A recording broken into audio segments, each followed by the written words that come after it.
大家好，今天分享一道简单又暖心的家常菜。需要一些菠菜和2个鸡蛋。先把菠菜根部去掉，然後像視頻裡這樣切成小段。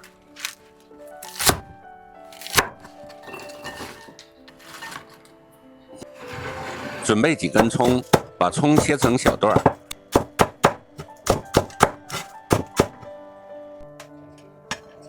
再來2瓣蒜，先把蒜拍碎，然後切碎。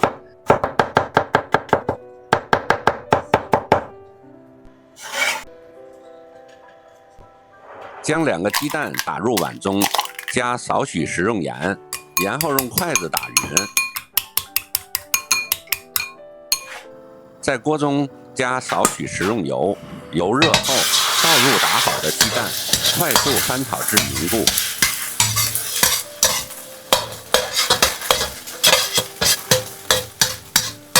雞蛋凝固後，將其從鍋中取出備用。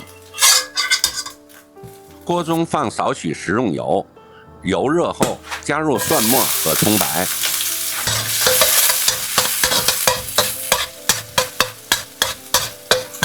快速翻炒至香味四溢，然後加入菠菜，大火翻炒1分鐘。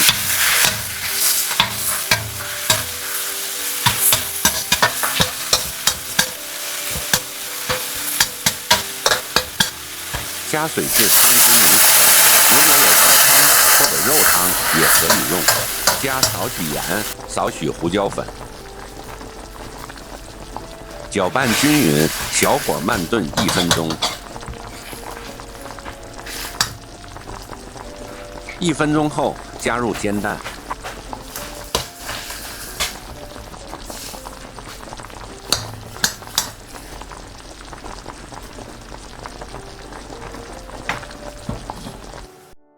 好了，盛入碗中享用吧。